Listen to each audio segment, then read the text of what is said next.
আসসালামু আলাইকুম সম্মানিত ভিউয়ার্স, দেশ ও দেশের বাইরে দূরের এবং কাছের যেখান থেকে ভিডিও দেখছেন আবারও আপনাদের জন্য আন্তরিক শুভেচ্ছা জানিয়ে টু সিলিন্ডার গাড়ি আইশার টু সিলিন্ডার 364 364 এই গাড়িটার আরও একটি রিসেলিং ভিডিও উপস্থাপন করছি। গাড়ির যে বিস্তারিত বিষয় আসে সরাসরি সাকিব ভাই ওনার তরফ থেকে বলা হয়েছে 17-র গাড়ি, গাড়িতে কোথাও কোনো কাজকর্ম নেই, শুধু ইঞ্জিন বিক্রি করা হবে।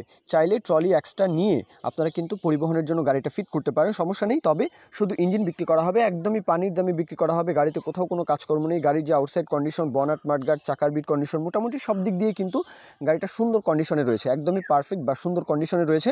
আপনারা জাস্ট একটা ট্রলি নিয়ে গাড়িটা একদম পরিবহনের জন্য ফিট করতে পারেন। যাই হোক, গাড়ির আরও কোনো কিছু জানার থাকলে বোঝার থাকলে অবশ্যই মালিক পক্ষের সাথে কথাবার্তা বলবেন।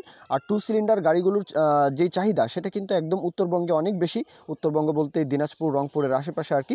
তো আপনাদের জন্য সহজ হবে আসা যাওয়ার যে বিষয়টা, গাড়ির লোকেশন দিয়ে আপনাদের আসা যাওয়া সহজ হবে। গাড়ির লোকেশন হচ্ছে দিনাজপুরের আশেপাশে গাড়িটা রয়েছে। সুতরাং আপনারা যারা উত্তরবঙ্গে একদম পঞ্চগড় থেকে শুরু করে রাজশাহী ডিভিশনের নাটোর, নওগাঁ, সিরাজগঞ্জ, পাবনা পর্যন্ত এই পুরো অঞ্চলটাই কিন্তু টু সিলিন্ডার গাড়িটা একটু জনপ্রিয়তা বা চাহিদাটা একটু বেশি। তো আপনারা কিন্তু লোকেশনে এসে যাচাই বাছাই করতে পারেন। গাড়ির কোথাও কোনো কাজকর্ম নেই, নেবেন আর চালাবেন শুধু ইঞ্জিন। গাড়ির দরদামের বিষয়টা 2,60,000 টাকা, শুধু ইঞ্জিন। 2,60 চাওয়া দাম, এরপরেও দরদামের বিষয় থাকবে। এটা চাওয়া দাম, অবশ্যই নিজের মতো করে দরদাম আলাপ আলোচনা তো করতেই পারবেন। সেই বিষয়টা নিয়ে আপনারা কথাবার্তা বলবেন, সাকিব ভাইয়ের সাথে কথাবার্তা বলবেন। তো এ পর্যন্তই আমি আমার কথা শেষ করছি। কেউ যদি বিজ্ঞাপন দিতে চান আমাদের চ্যানেল পেজের মাধ্যমে আপনাদের ট্রাক্টর, রোটার, ট্রলি সহ যে কোনো গাড়ির বিজ্ঞাপন দিয়ে বিক্রির ব্যবস্থা করতে পারেন ইনশাআল্লাহ। এ পর্যন্তই, সকলেই ভালো থাকবেন। আল্লাহ হাফিজ।